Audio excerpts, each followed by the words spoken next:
कल्पना सोरेन आदिवासी seat से अर्थात reserve seat से चुनाव क्यों नहीं लड़ सकती है?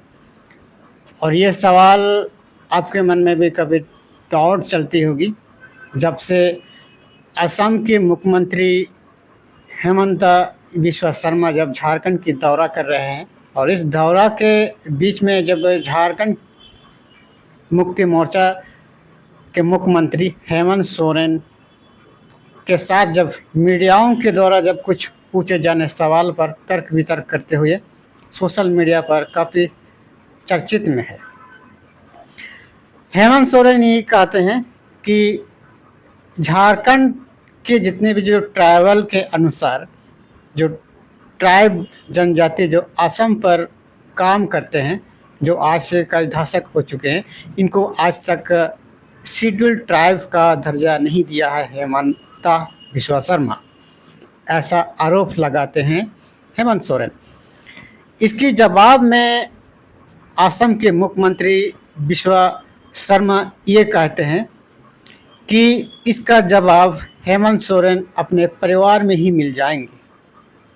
मतलब इसका कहना मतलब ये है कि उसकी पत्नी कल्पना सोरेन को आदिवासी रिजर्व सीट से क्यों नहीं लड़ाया गया, इसका जवाब ये है, उसका मानना था।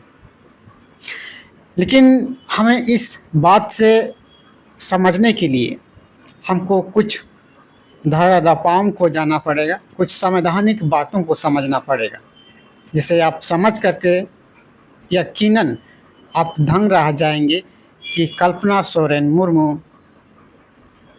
आदिवासी सीट से क्यों नहीं लड़ी, अर्थात विधानसभा की जितनी भी सीटें हैं उस जगह से पिछले बार चुनाव क्यों नहीं लड़ी थी। बरहेट उसकी विधानसभा चुनी जानी थी, लेकिन उस जगह को क्यों नहीं चुनी है, इसका जवाब हम आपको बताएंगे। नमस्कार, मेरा नाम है विश्राम, आप देख रहे हैं वार्ता झारखंड। झारखंड में जब से हिमंता बिस्वा शर्मा जब दौरा कर रहे हैं अपने कार्यकर्ताओं के बीच में, तमाम जनजातियों के बीच में जब जाते हैं तो लोगों को लगता है कि उनकी लोकप्रियता बढ़ती जा रही है। लेकिन जब इसी के बीच में झारखंड के मुख्यमंत्री हेमंत सोरेन ये सवाल पूछने पर उतार जाते हैं कि हमारे जो जनजाति जो झारखंड के आदिवासी शेड्यूल ट्राइब जो है उनको आप असम पर शेड्यूल ट्राइब की दर्जा क्यों नहीं दे रहे हैं, इसके जवाब में हेमंत बिस्वा शर्मा कहते हैं इसका जवाब उनके परिवार में ही मिल जाएंगे, अर्थात अपनी धर्मपत्नी कल्पना सोरेन को अपनी विधानसभा चुनी जानी चाहिए। उस जगह क्षेत्र से चुनाव क्यों नहीं लड़ी, जनरल सीट क्यों चुनी। हम आपको बताना चाहते हैं पीपल रिप्रेजेंटेटिव एक्ट 1951 सेक्शन 5 में साफ तौर पर यह कहती है, इसको आपको समझना पड़ेगा, यदि किसी दूसरे राज्य के आदिवासी जनजाति अगर किसी दूसरे राज्य पर जाने से पहले या फिर जाती है तो उस जगह से चुनाव लड़ने के लिए यही धारा उनको रोक लगाती है, अर्थात रोकने का ये सबसे बड़ा धारादार हथियार है। और आज की तारीख पर इसी धारा के अंतर्गत कल्पना सोरेन मुर्मू को रोक लगाई गई है। लेकिन उसकी थोड़ा सा विस्तार हम जानकारी लेते हैं। 1951 जो पीपल्स रिप्रेजेंटेटिव एक्ट सेक्शन 5 में ये कहती है कि उस राज्य की जनजाति या अनुसूचित जनजाति जहां जिस विधानसभा क्षेत्र से आते हैं उन व्यक्ति का चुनाव निर्वाचन क्षेत्र पर उसका नाम होना अनिवार्य है, या उन जातियों में से कोई किसी व्यक्ति का उन नियमावली में उनका नाम होना चाहिए, अर्थात निर्वाचन चुनाव नियमावली अर्थात उन विधानसभा क्षेत्र से उनकी वोटर लिस्ट पर नाम होना अनिवार्य है। लेकिन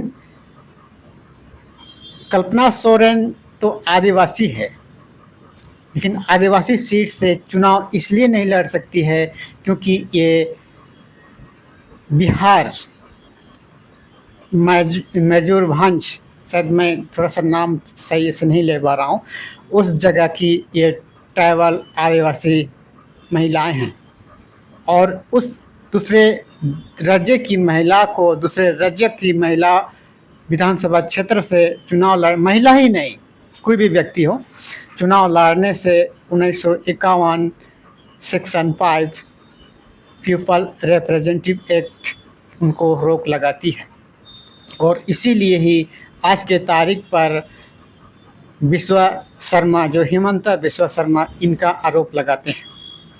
लेकिन हेमंत बिस्वा शर्मा को ये बात मालूम है, ये बात उनको पता है कि इसी जगह पर किसी भी जनजातियों को किसी भी प्रदेश पे इस भारतवर्ष में आदिवासी जनजाति को सूचीबद्ध करने के लिए अर्थात परिभाषित करने के लिए उनको और तरह की कानून हमारे संविधान में पाई जाती है, इनको भी उन्हें इस्तेमाल करने की आवश्यकता है।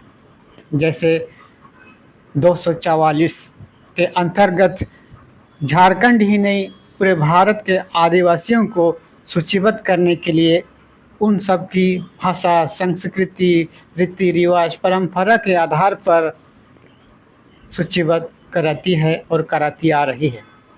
लेकिन सर ये बात हेमंत बिस्वा शर्मा ये बात भूल गए होंगे कि और आज की तारीख पर झारखंड पे आकर के बयानबाजी करा करके खुद को एक झारखंड के जनजातियों को एक बरगलाने का काम करती है।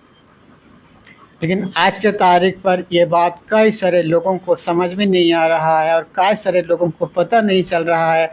और इस बात के लिए हमारे झारखंड के जितने भी जो जनजाति हैं उनका मानना है कि आदिवासी जनजाति हमारे भारतीय जनता पार्टी के साथ कदम ताल करने पर तुली हुई है, अर्थात मन बना लिया है।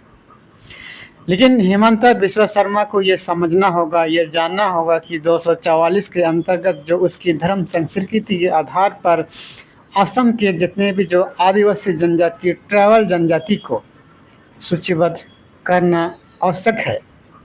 और हमें लगता है आज तक असम पर जितने जो ट्राइबल जनजाति सूचीबद्ध न होने का सबसे बड़ा कारण यही है क्योंकि असम पर भारतीय जनता पार्टी की सरकार बनी है और उनको कहीं ना कहीं गैर आदिवासी सूचित घोषित करके उस जगह से चुनाव न लड़ाने, अर्थात उस जगह की जितने भी जो उन लोगों को गैर आदिवासी घोषित करके अपनी वोट बैंक बैलेंस को बढ़ाने का ये सबसे बड़ा हथियार के रूप में इस्तेमाल कर रहे हैं।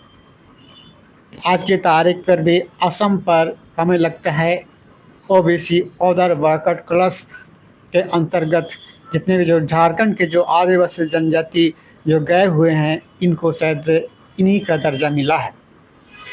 लेकिन जब 1950-49 के अंतर्गत जब 244 अनुच्छेद का इस्तेमाल करके धर्म संस्कृति के आधार पर भी असम के जनजाति के जितने भी जो आदिवासी हैं उनको सूचीबद्ध किया जा सकता है।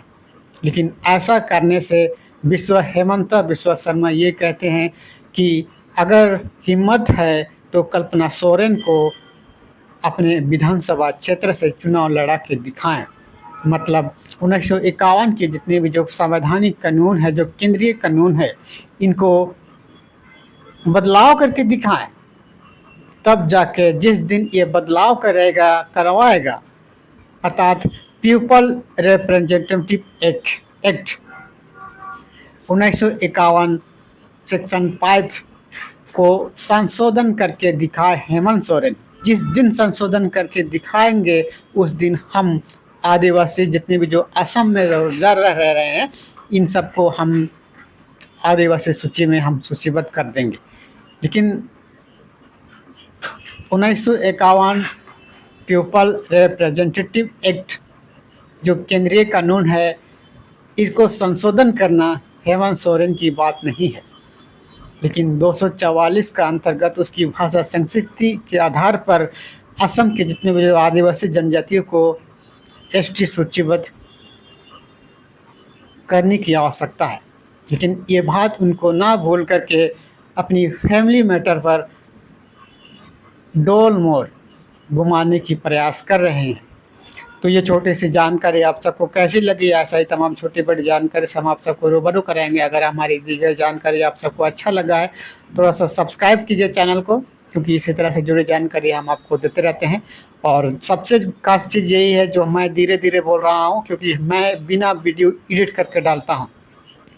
आपने देखा होगा पिछले बार जब आदिवासी जनजाति की पहला लोको पायलट बनने की वीडियो में भी इसी तरह से मैंने धीरे धीरे बोलने की प्रयास किया हूँ।